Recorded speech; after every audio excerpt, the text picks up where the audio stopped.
कौन है Marcos commando, जिनके सामने एनएसजी की जवान भी कुछ नहीं, एसपीजी जवान भी करते हैं सैल्यूट। समुद्र हो या नदी, धरती हो या आसमान, हर जगह दुश्मन के लिए बनते हैं काल, आतंकी खाते हैं खौफ। कोई कहता है दाढ़ी वाला फौज, तो कोई कहता है छिपे हुए जाबाज। हजारों में एक जवान बनता है मार्कोस। अब तक आपने यही सुना होगा कि प्रधानमंत्री की सुरक्षा में तैनात एसपीजी के जवान सबसे खतरनाक होते हैं, जो पल भर में दुश्मन का खात्मा कर देते हैं।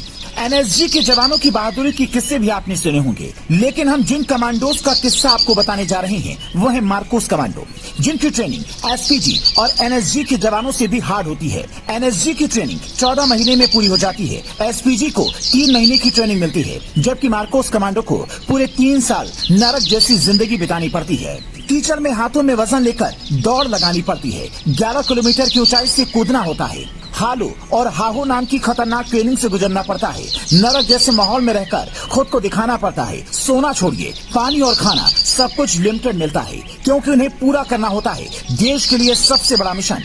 जब जब देश पर संकट आता है तो ये कमांडोज याद किए जाते हैं, चाहे वो 26/11 हो या फिर ऑपरेशन कैक्टस। अभी ये चर्चा में इसलिए है क्योंकि जम्मू कश्मीर में G20 की बैठक के दौरान इन्हें तैनात किया गया है, क्योंकि ऐसी इनपुट थी कि वहां पाकिस्तान कोई साजिश रच सकता है। गुलमर्ग के होटल से एक आतंकी भी कुछ दिन पहले पकड़ा गया और अब पाकिस्तानी विदेश मंत्री बिलावल भुट्टो खुद पीओके में बैठकर भारत के खिलाफ लोगों को भड़का रहे हैं, पर उनकी कोई चाल कामयाब नहीं होने वाली है, क्योंकि यहाँ पर तैनात हैं हमारे सबसे जाबाज जवान।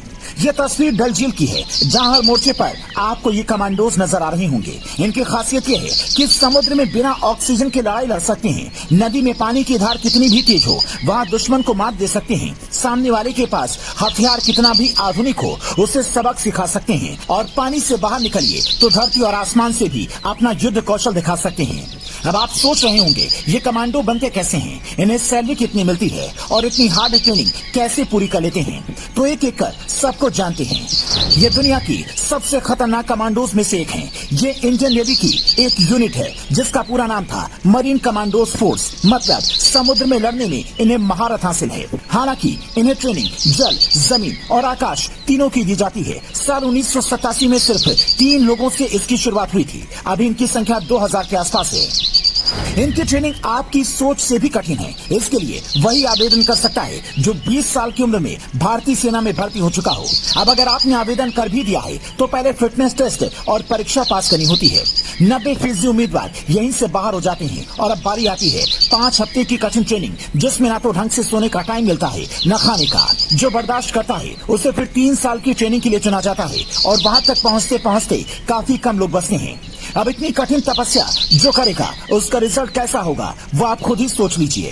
इसीलिए दुनिया का हर बड़ा आतंकी ये जरूर सोचता है कि सबसे मिल लूं, लेकिन मार्कोस कमांडो और अमेरिकन नेवी के कमांडो से सामना ना हो। पाकिस्तान में जिस सेना ने ओसामा बिन लादेन को निशाना बनाया, जो अमेरिकन नेवी के स्पेशल कमांडो सील्स थे, और आप शायद ये जानकर हैरान हो जाएं कि उन कमांडो और मार्कोस कमांडो के बीच जब भी अभ्यास होता है हमारे जवान खुद को ज्यादा बेहतर साबित करते हैं। मतलब हम कह सकते हैं कि हमारे पास दुनिया के सबसे बेहतरीन कमांडो हैं, जो पल भर में दुश्मन का खात्मा कर सकती है। और इसीलिए जब कश्मीर में बवाल की आशंका का इनपुट मिला तो ये कमांडोज तैनात कर दिए गए। जम्मू कश्मीर में वैसे भी इसकी 1-2 टुकड़ी हमेशा तैनात रहती है, जिनका काम ही पानी में रहकर दुश्मन पर नजर रखना है। ये छिपने में इतने माहिर होते हैं कि सामने वाला समझ ही नहीं पाता सामने उसका काल खड़ा है। आपको इन कमांडोज के बारे में सुनकर कैसा लगा, हमें कॉमेंट में बता सकते हैं। Bureau report, news flash.